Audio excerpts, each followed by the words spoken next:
Hello,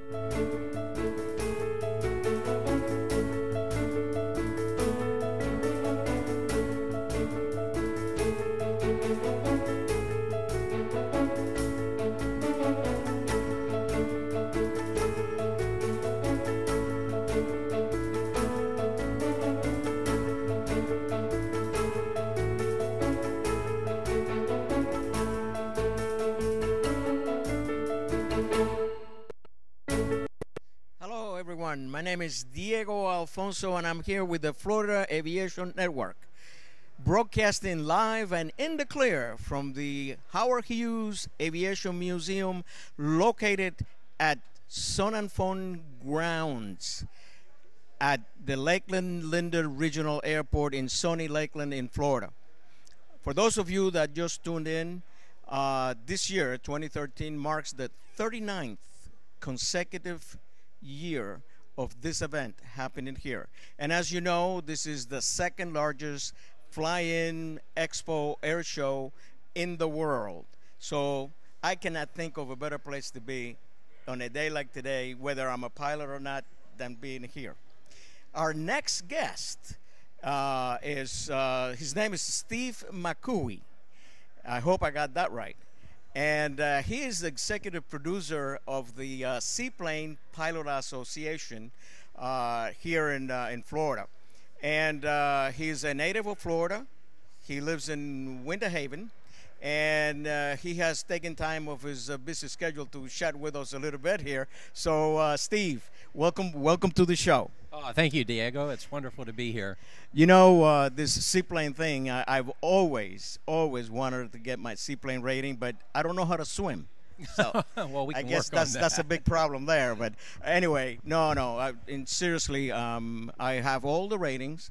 And never got my seaplane rating, so that's going to be one of the things out of my what do you call that? The bucket list. The bucket list. Well, we can facilitate that. I might know someone that can make a seaplane rating sure. happen Well, for you. Here, to boot, I'm a pilot examiner. I'm a very good friend of Jack's, and with the Browns. Actually, Chuck and I, we went to school together. Oh, super. But for some reason, I have been evading them, or they've been evading me. So at any rate, I'm really glad that you're here today, because I believe you have quite a bit of information that you can pass along to our viewers and all the seaplane pilots and all the seaplane pilots to be that they want to be, and who else to pass that information along better than you. So would you please tell us a little bit of history on that, and what your plans are, and what is in the works? Well, the first thing, a lot of people don't realize how easy it is to get a seaplane license, and there's a lot of benefits to doing so. One of the things, any additional rating counts as a BFR. And so by getting a seaplane rating, you can accomplish your BFR as part of the process. But also, more importantly, it really has a way of teaching people and getting people back in touch with real stick and rudder skills. Getting in a J3 cub like you would do at Jack Brown Seaplane Base. One of the things that is very common that will immediately notice that people are sloppy with their stick and rudder skills.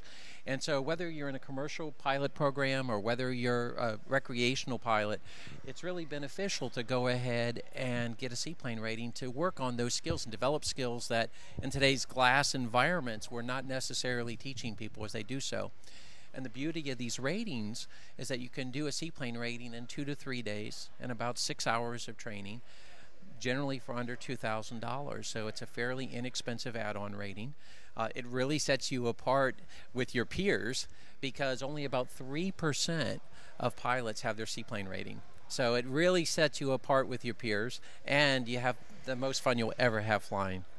Definitely. One of the things that I noticed, though, and correct me if I'm wrong, most of the seaplane pilots, they don't go up very high, do they?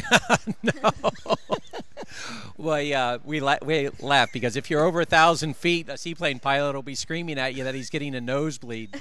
So, yeah, we're generally, we stay very low, which is something that people have to get used to. It's funny because you literally, when I have to force myself to go above 1,000 feet above the ground, because you do get very comfortable flying low and slow. A lot of times when we're over water, you're flying a couple feet over the ground or over the water. So that's right. It's beautiful. I guess the good thing about this is and I don't know this for a fact, but I've been told that the seaplane, especially the one with floats, that you can actually land on land as you could land on water if you have to. If you had to, yeah. A lot of times what we'll do is, if you have an engine failure per se, a grass strip is fine, a field is fine. Even if you do have to choose pavement, there's a keel strip on the bottom of the floats, and it's usually sacrificial. So it causes very little, if any, damage that's permanent. A lot of times, even for maintenance, when someone has a straight float airplane, they'll just bring the airplane in and land it on the grass just to bring it in for maintenance. And then to take it back off, what we'll do is put it on a trailer, tow the trailer behind a truck, and lift off of the trailer. Oh. Michelle, would you ever consider getting a seaplane rating? Well, it depends. How old do you have to be to have one? Do you have to be like my age, 15? And 15? Yeah, as long as you have your private pilot's license, and you can actually go and get your seaplane pilot's license even without having your private. You could do your sea rating before you did your land rating if you chose to do so. Interesting, because it's different. Is it different than flying in like a regular plane than a seaplane, or is there any real difference at all? Well, here again, you're going to have a lot more stick and rudder skills. You're going to be used to flying very low to the ground. But things that'll be different when you get into J3. You spin the prop. You start the airplane by hand propping it in many instances. It's not uncommon for a seaplane not to have a radio or a artificial horizon. So it'll be a lot more stick and rudder skills, a lot more seat of the pants type flying. So it makes you a grassroots aviator is one of the things I like to tell people. I see. Oh, yeah. I really think that doing that kind of flying sharpens your skills even more. It does. Than just being a land pilot, because like I said, every time I see a seaplane, I see the airplane flying low, and I mean, if anything happens, you got to act quick. I mean, your decision-making process have to be rather quick. But being that is like par for the course, those instincts are better suited once you get that rating and you get to practice all that low flying. Yeah, there's different levels of complexity of seaplanes. We have the basic J3s, but we fly everything up to the Grumman albatrosses. So, you'll have complex airplanes as well, but one of the things in instilling these skills is that in a J3 you don't have flaps, so you get used to approaches without flaps. When you're in the water, you're like land. You're steering with your feet. With the rudders, you'll have water rudders, but you have to use them. You very aggressively have to use them. So it does instill these skills. You'll get used to flying low. You won't be, intimidated that you're in the, when you come over a lake, you come in very low over the trees, and that's by design. And there's different types of landings on water, kind of like a tailwheel airplane, where there be glassy water, which is actually more difficult to land on than water that has waves. When it's perfectly smooth, it's actually more challenging to land on. Yeah. So there's techniques for accomplishing that. There's rough water landings and normal landings. So you'll go through the same procedures like a short field takeoff or a soft field takeoff. Right. You'll do the same thing on water, which a lot of people don't understand. One thing that I saw a video clip a while back, and there were like 3 or 4 T6s. And the landing gear was extended, and they were like skiing on the water. Is that a camera? I cringe at that. Yes. No, I cringe at that. Can you do it? Yes. Obviously, do we recommend it? No. No, I understand that. I was just curious to know, because there was no explanation. Yeah. I just saw the clip. And I wonder, since you're in the water business, if that is number one, if it's possible, if it's true. Yeah, you can actually do that. A lot of the guys with the big balloon tires for the Alaska flying and the bush flying will ski across the top of the water, but very, very precise control of the airplane, and probably not the best thing to do. Now that you mention Alaska, I visited there a few years ago, and my gosh, that seaplane population of the world must be over Yeah, there. it's a very dense seaplane population area for it. Actually, we are here in Florida as well. We have a very large seaplane, and of course, in Florida, we're surrounded on three sides by water. And when you get in the interior of Florida, there's lakes and rivers everywhere. But I'll be up in Alaska first week of May. So after we get done with Sun and Fun, I've got about 2 weeks, and then I head up to Alaska to start the season up there as well. Yeah, I had the opportunity to watch a couple fly-ins, and my gosh, there were seaplanes from all over the place and all kinds, all shapes, and which that reminds me when I see this the splash-in over here. And could you tell us something about the splash-in that is going in here in Sanford? I mean, in Lakeland. In here at Sun and Fun. Well, you know, one of the great things we have about Sun and Fun is, number one, there's a very large seaplane population that's parked on the field here, and it's in the Seabirds parking area, which is on the east side of the airport. But every Thursday of every Sun and Fun, we do a splash-in. And this year it'll be held at the location that we've had it for many years, which is over at Fantasy of Flight, which is another great partner for the event. And last year we had 105 seaplanes in the water at one location. And we do takeoff and landing competitions, and we do bomb drop or grapefruit drop contests where we try to hit a target as we fly over it. And it, you know, that is a really good place to come out and just hang out with seaplane pilots, to talk to people about what it's like to have the rating, what it's like to own an airplane or to use the rating. And it's all day Thursday. The events start around noon, but I would recommend people come out around 9 o'clock in the morning. The airplanes start coming in force, and it's literally an all-day event. So it's a lot of great flying out there. I understand you're going to be there. Yes, I get the good fortune to go there, and I hope it's a great experience. Now, are there different kinds of seaplanes, or is there just like one kind of seaplane? Because with regular planes, you have like different kinds for different purposes. Are there like any other kinds of seaplanes? Well, there is. There'll be your straight float airplanes, which can only land on water. There'll be amphibious float planes, which have retractable landing gear, so you can land on runways just as easily as the water. And then you have flying boats, and those flying boats can here again either be without landing gear, or where they're only for landing on water, or they can be amphibious. The Grumman Albatross is a perfect example, and thankfully I've had the good fortune to fly albatrosses, and I'm type rated in them. We actually got married in one in flight. Oh my God! So yeah, there's a variety, and each fly differently. If you learn how to fly seaplanes in a float plane, there's a completely different set of techniques that you'll use in an airplane that's a hull type aircraft. And will all of those be at the splash-in? Yes, Oh, yes. There'll wow, be a that's good interesting. representation of all those types of aircraft at the splash-in on Thursday. So, in your opinion, which one of those is easier to fly, the float or the boat type, the hull type? They have their own unique characteristics. Is it easier or more difficult? They're not really easier or more difficult. It's just a different technique. Right. The floats far outnumber the hull type aircraft, but you have the Sea Ray, the Sea Max, you have the Adventura. You have a lot of LSAs that are coming along that are hull aircraft. So we're seeing more activity in the hull area, but floats have always been the dominant side of the seaplane world. So there's a lot more float planes than there are I had hull the planes. opportunity many years ago when you could ride almost in the cockpit, and we went from Miami to the Bahamas. Remember? Over in Chalks. And it's a shame, that those things are out of the picture, I believe.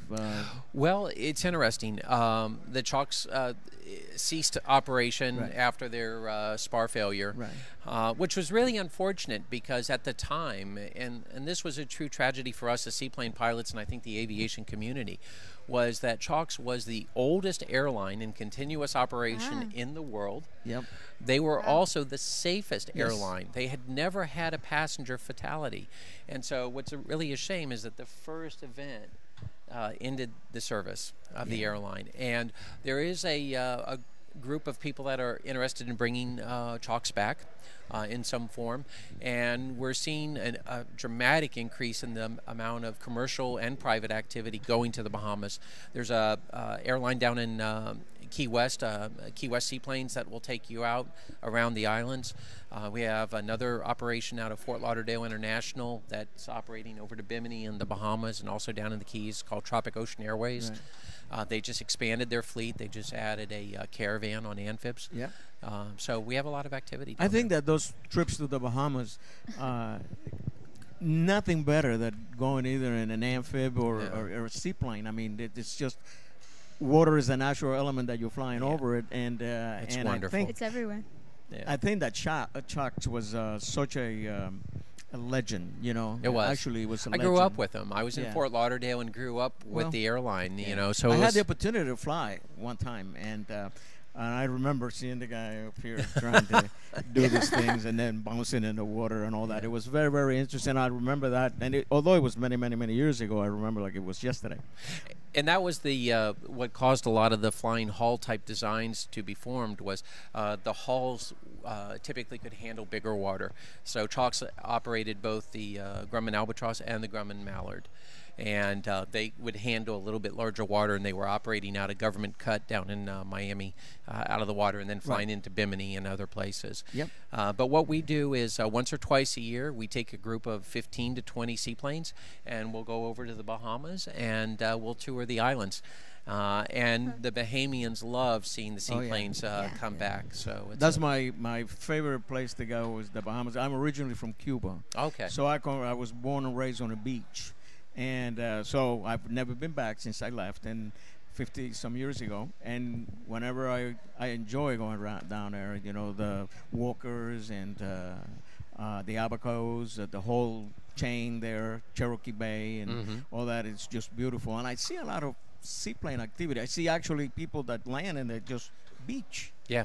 The airplane. I mean, that's got to be really, really, really something. It's an amazing experience. Just that looks or fun. fish.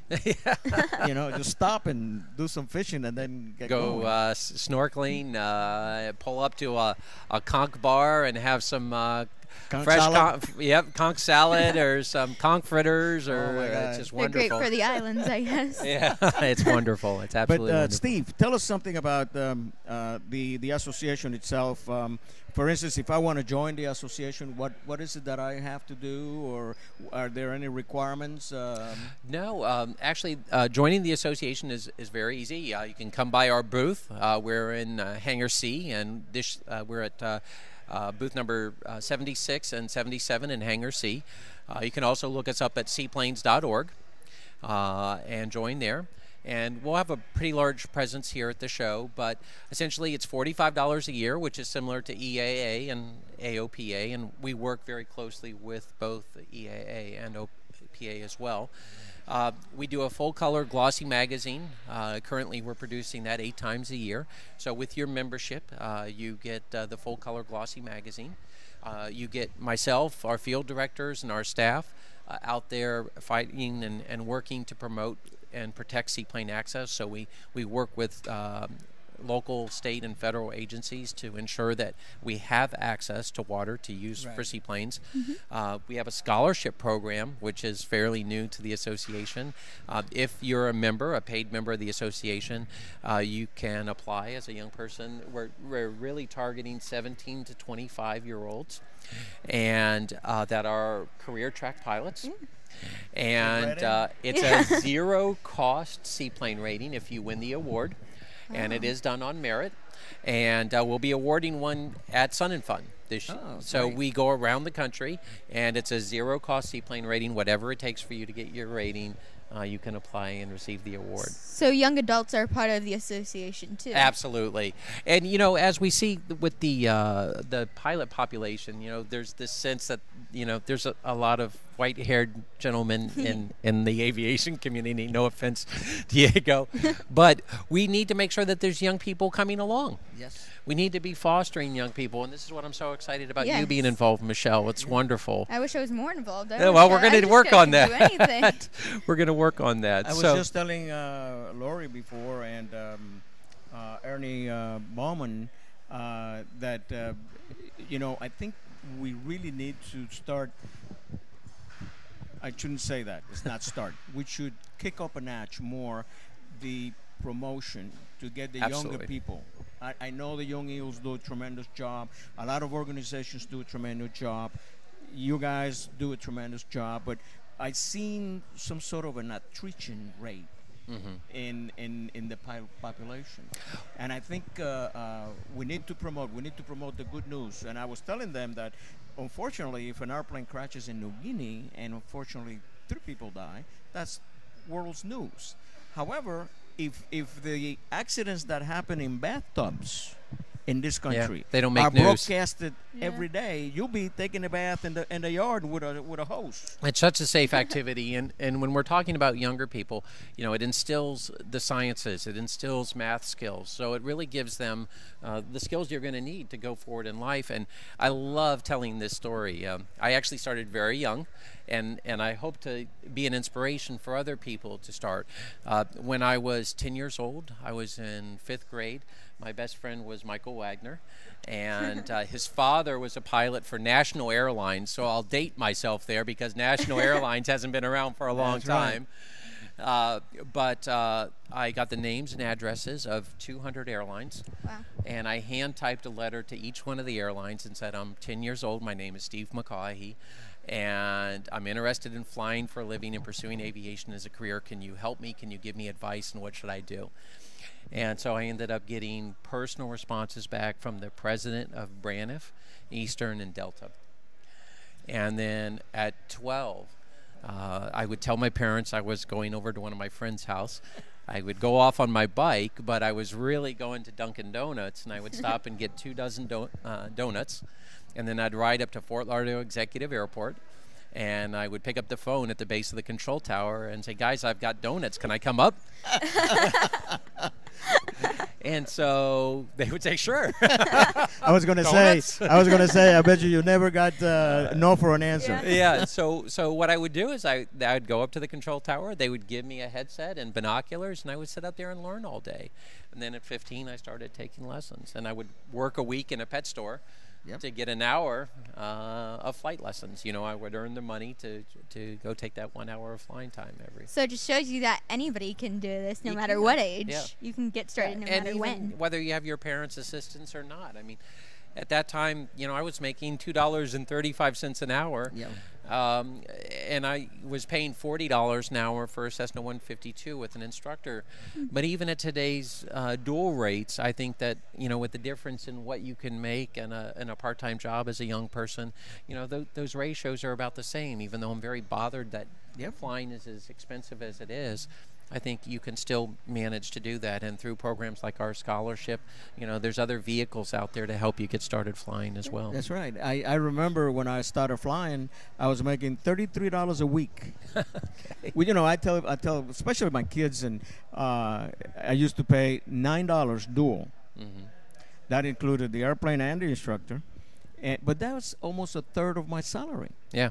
You really have to have a drive. You really have to have a desire to want to be a pilot. And that's, I think, what's really important for us to communicate to young people is to instill that sense of I really have this burning passion to fly. Yeah.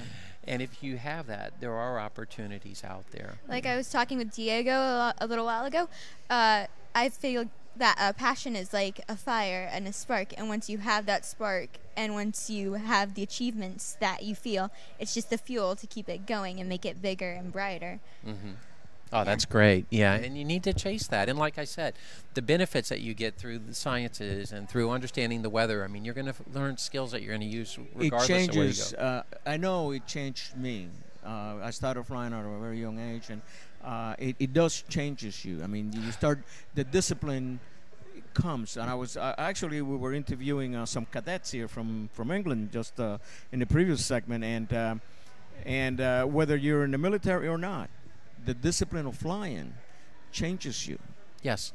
And you have a bigger sense of the world. I fly my airplane to work. I use it like a car. I just live in Winter Haven. It takes me 12 minutes, 11 minutes, and 59 seconds to fly to work, but I still get in my airplane and fly to work. Wow. And you get used to the fact that you can have a bigger radius. Flying to New Orleans from here is not that big of a deal in your own airplane, and there's a big perception that it's expensive and you can't partake in that. And that's one of the things I love breaking down in people's perceptions, because you see people with 2 Harley Davidsons, you see people with an RV, you see people with a bass boat, and they look at you and say, oh, you must be rich, you have an airplane. And then I look at them and I say, well, you must be really rich. And I just had this conversation the other day with someone. I asked them how much their Harley Davidson cost, and they said $24,000. Wow. And I looked at them and said, well, that's interesting. My Cessna 120 cost $14,500. That's correct. That's correct. And it cost me $30 an hour to fly. Exactly. And I can go to New Orleans. I can, I have a very large radius of weekend trips that I can take.